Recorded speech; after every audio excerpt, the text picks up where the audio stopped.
Good evening, everybody. It's Valerie here. How you going on this lovely drizzly evening if you are in Sydney? I'm coming to you after actually walking in the rain, one of my favorite things to do after a massive big conversation today that needed some reflecting. And as I came back, I decided that it was time for me to challenge myself and actually invert this video by telling you 3 things to do when you're talking to a teen. So here's how it's going to go. You get the 3 things in the first probably hopefully 1 minute of the video. Then if you want to hear me unpack it, you listen to the next 3 minutes of the video. And if you want a little bit of an inspo spiel, which relates to Mickey, who I'm wearing, you stay for the rest of the video. So 3 things. The first thing, ask open-ended questions. When we ask closed questions, without realizing it, we're actually making judgment already on what they are saying.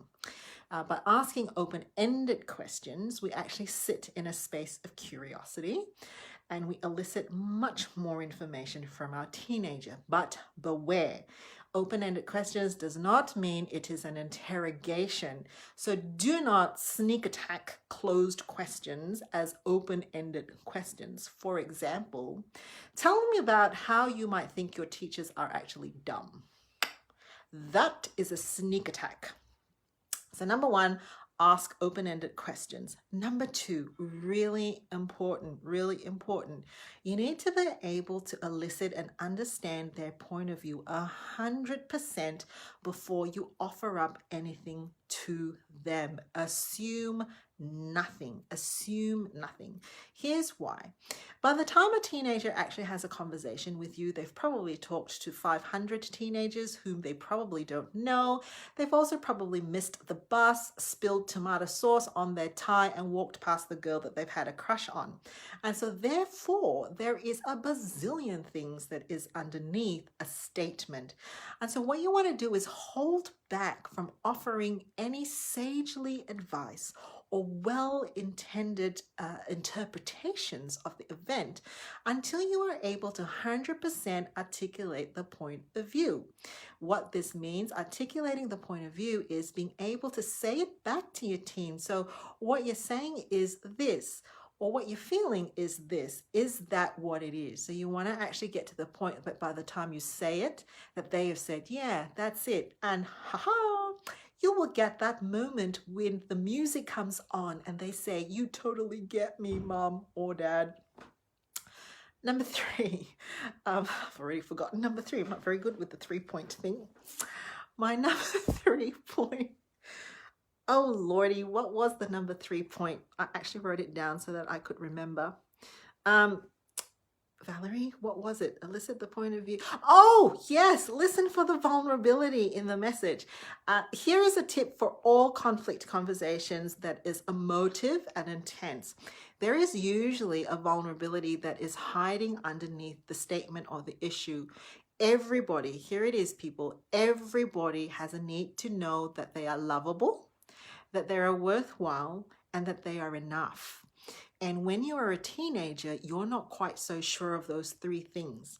And so very often what may be going on under a conflict situation or what we think is a misbehavior is actually a vulnerability. So you want to be listening out for what is the vulnerability piece in there. I felt embarrassed. I felt ashamed. I wasn't sure if what I was doing was right. Now, you're not going to get to that if you don't do step 1 and step 2. Step 3 is master level, talking to adolescents. And it's probably those 3 things that we do as therapists just over and over and over again. Now you get the unpacking of it. The reason why I decided to come online and to talk about this is I started to realize that I've been very, very aware of a backhanded kind of attitude that we have to young people in what I guess I would say is youth culture. I think we very much forget that you and I were once young people. And yes, we had hormones raging. And yes, we had more hair and nicer skin. But we also had a bunch of really pressing issues that we were trying to figure out. So when you snuck out of in the middle of the night and went to King's Cross and grabbed your friends with you in their pajamas, there was something behind that. You weren't just bratty or annoying or broken somehow. There was something going on in that. And so we need to remember that our young people don't just flock towards a youth culture. They're flocking together in a season of life where they're trying to answer some basic questions. Am I okay? Are you okay? And is the world okay? So the dream within a conflict is the thing that some couples counseling talks about.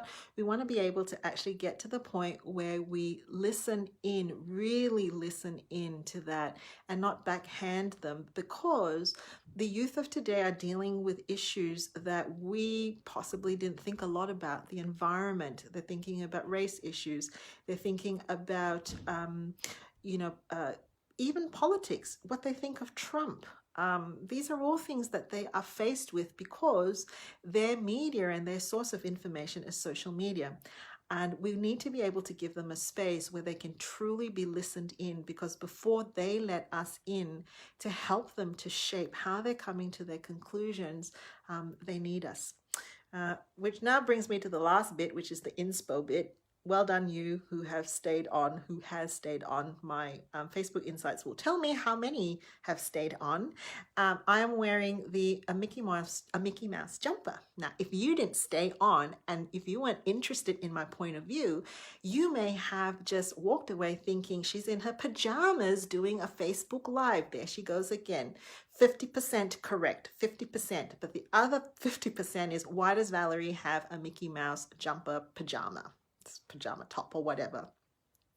And that is because the point of view, hey Kenny, hello my friend, the reason is the Mickey Mouse icon is an amazing icon, very meaningful for me, because there is a statue in Disneyland of Walt Disney holding hands with Mickey Mouse, and it is a beautiful statement of the respect that someone has for a dream, and it is a beautiful statement of the intent behind that dream, and that is to reach children and to not sweep them away from reality, but to give them hope and inspiration. And so for me, Mickey Mouse represents many, many things, not just because it's comfy and a great thing to wear on a live video and get people talking. I'll catch you later, Kenny. Cheers.